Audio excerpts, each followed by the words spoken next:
I was an FBI agent for 27.5 years. At the time of my retirement, I was the senior special agent in charge of the FBI Los Angeles Division.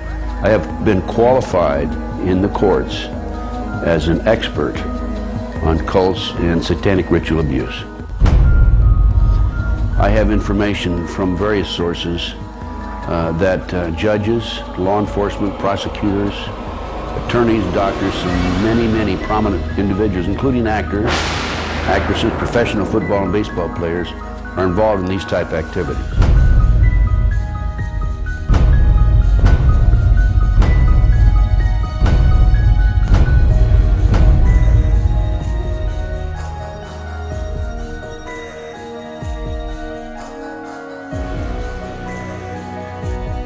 If you go back 225 or 30 years ago, you have what we call the Illuminati that was established in 1776.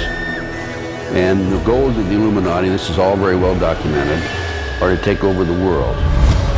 One of the best ways of taking over the world is to control people's minds.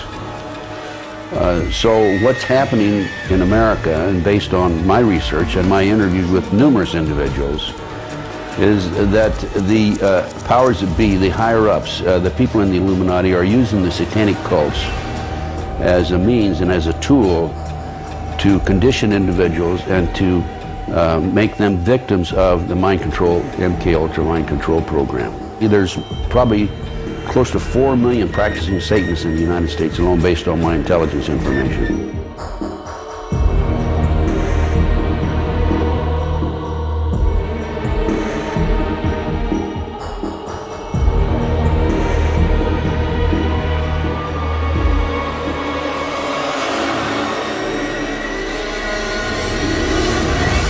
Most of this Freemasonic network started to be used for intelligence purposes, for purposes that were not the purposes probably of the people who originally founded true Freemasonry. And where is true Freemasonry being found? True Freemasonry is to be found in ancient times, at the time of Enoch, who is called the first master of Freemasonry. We talk about Abraham, we talk about the founding of the monotheistic religions, the coming of Moses, the coming of Jesus, and then the coming of Mohammed. All these are part of a series of illuminated masters and enlightened beings that want to bring illumination to this planet. Unfortunately, all the religions and Freemasonry included in all this has been corrupted by mankind. The intentions originally of these systems might be genuine, but these days, for example, Freemasonry, what is Freemasonry? For most people, is a boring club of middle-aged people that go and smoke cigars, have a nice dinner after that, some charity to justify their evil means. They give a lot more they are evil, more they give charity in a certain way to cover up their evil, but this charity is tax deductible, so it's not really like they have no interest in doing this charity.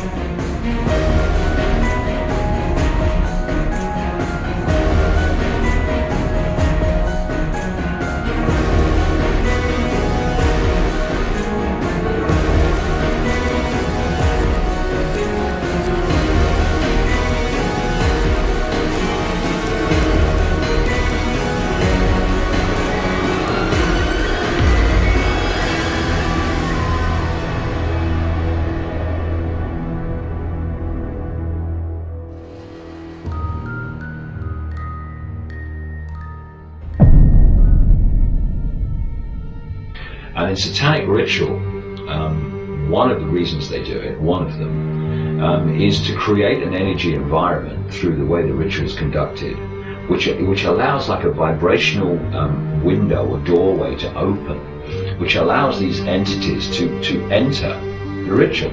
I've talked to endless people around the world who've seen this, actually experienced it. Suddenly this seriously horrible often entity, a looking entity, appears in the so-called magic circle, which is a vibrational field. That's what it is. You know, they don't use these pentagrams and stuff just for fun. I mean, some of them might, you know, the lower ones don't really understand it, but the ones that are really involved, that understand the way reality works and how you can manipulate it, these pentagrams and these various symbols used in Satanism, like the reversed pentagram is the classic satanic symbol, and the circle around it. They are vibrational fields. That's why they do these rituals, and the entity can enter this reality, the range of visible light, in other words, what we can see, within that vibrational field, and suddenly the gods appear. And these gods, as they're perceived, feed off human energy. They feed off low vibrational human energy, low vibrational emotional energy, all round based on fear, stress, hatred, guilt, all these things, these low vibrational emotions. And another way they feed off human energy is by human sacrifice.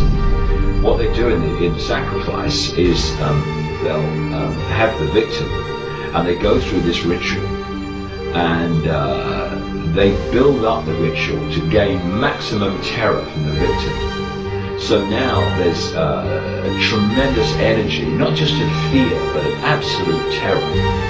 And then at the point of sacrifice, that energy is released massively.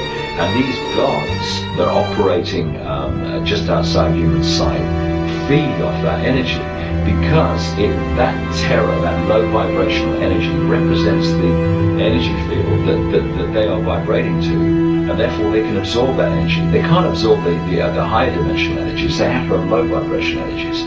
Look at society. It's structured to create massive fear, stress, all these things for the population, and it's feeding these, quote, gods. The other thing that happens in these rituals from the human level, physical level participants, is that there is a point where the victim is in a state of such extreme terror that a certain adrenaline enters the bloodstream. It's not even a normal adrenaline that comes from danger. It's an adrenaline that comes from sheer unbridled terror. And that enters the bloodstream at the point of sacrifice. And then these sick people drink the blood because it's got that adrenaline in it, and it gives them this rush.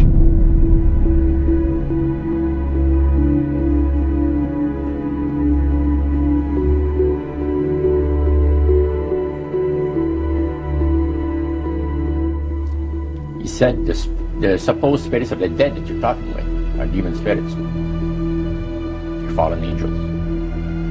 Beautiful beings. Just set it out, just like that. Oh yeah. It didn't make you uneasy when he said they were well, just it shocked you a little bit, something that you first hear mentioned to you. He said, you guys have got a great future ahead of you. Because we've been told, the high priest of our society, secret society, has been told that the master has very special plans for you to do. Now, what did he mean by the master? Satan. And we were interested to hear more about it. And he told us, he says, look, we worship spirits. We worship Lucifer and all his angels. They're just as beautiful as they did before they were cast out of heaven. So how did you feel about it? Then I got into a secret society that worshiped the spirits, you see. Well, how is that different from the seance, Roger? It happens that the seance are not involving in many ways. But when you get into a secret society of spirit worshippers, then, and especially when you're invited there by the direction of the higher-ups in the spirit world, you never get out of there alive. And it's exactly what my friend and I were up against. We didn't know anything about it. Now, when you would go to these praise sessions, what kinds of things happened at those sessions? Well, there's a lot of success stories. Positive mental attitude kinds of things? Well, yes, a lot of success stories.